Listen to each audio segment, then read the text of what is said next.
kerajaan terbesar Nusantara ini pernah ditaklukkan oleh India? Untuk memahami jawabannya, kita harus kembali 1000 tahun ke masa ketika sebuah kerajaan di India Selatan mulai bermimpi menguasai dunia. Dan hampir tidak ada yang tahu kisah ini pernah terjadi. Bagaimana armada dari India bisa menyerang jantung kekaisaran Laut Asia? Dan jika mereka menang, mengapa Sriwijaya tetap tidak langsung runtuh?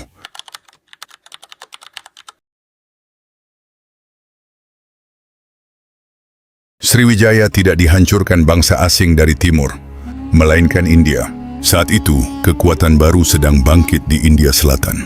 Namanya Chola, kerajaan laut yang ditakuti sepanjang Samudra Hindia. Pelabuhannya sibuk siang malam, dipenuhi pedagang dari berbagai negeri. Emas, sutra, rempah, dan keramik mengalir tanpa henti. Namun ada satu masalah yang mengganggu para pedagang Chola. Jalur perdagangan menuju Tiongkok dikendalikan Sriwijaya. Dan seseorang mulai memikirkan cara menghancurkannya. Namanya Rajendra Chola, penguasa paling ambisius dinastinya.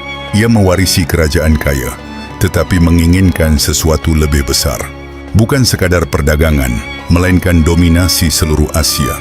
Di istananya, laporan keuntungan Sriwijaya terus berdatangan. Setiap kapal yang melintas Selat Malaka membayar pajak, dan sebagian besar keuntungan tidak masuk ke Chola. Rajendra akhirnya mengambil keputusan yang mengejutkan dunia. Ia akan menyerang kerajaan terkuat di Nusantara. Ratusan kapal perang mulai memenuhi pelabuhan Chola.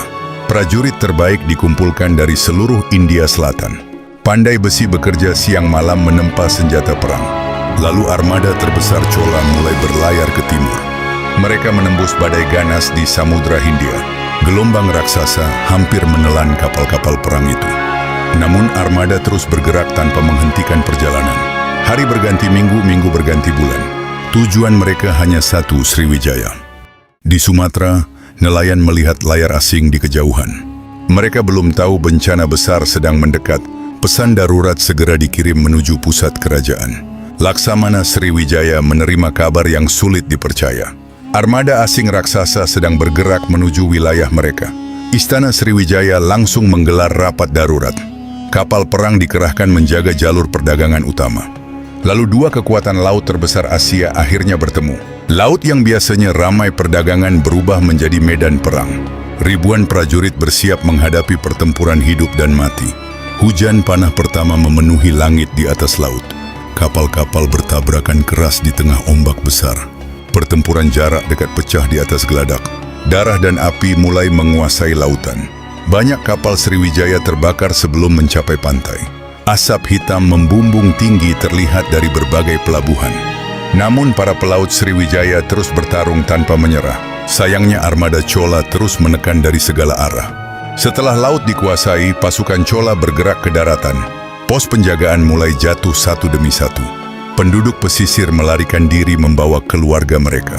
Pasukan Chola mendarat di berbagai pelabuhan penting. Pertahanan terakhir Sriwijaya mulai dibentuk dengan tergesa.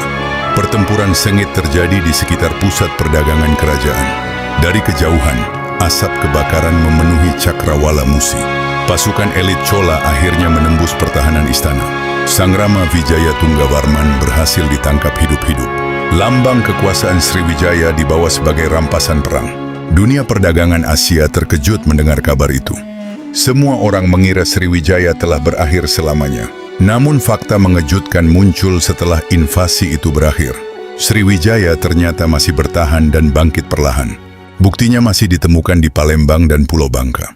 Prasasti Kedukan Bukit di Palembang mencatat lahirnya Sriwijaya tahun 682 Masehi.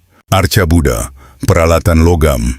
Dan inilah bagian paling misteriusnya. Chola memenangkan perang, tetapi gagal menguasai Sriwijaya sepenuhnya. Jadi jika bukan serangan India yang menghancurkannya, lalu siapa sebenarnya yang membuat Sriwijaya menghilang dari sejarah? Menurut kalian, siapa penyebab utama runtuhnya Sriwijaya? Tulis teorimu. Hai bro, bagaimana kabarmu? Tetap sehat ya? Aku akan datang lagi dengan cerita sejarah lainnya. Tapi jangan lupa subscribe, like, komen, dan share. Kalau tidak, aku akan datang di mimpimu. Oke.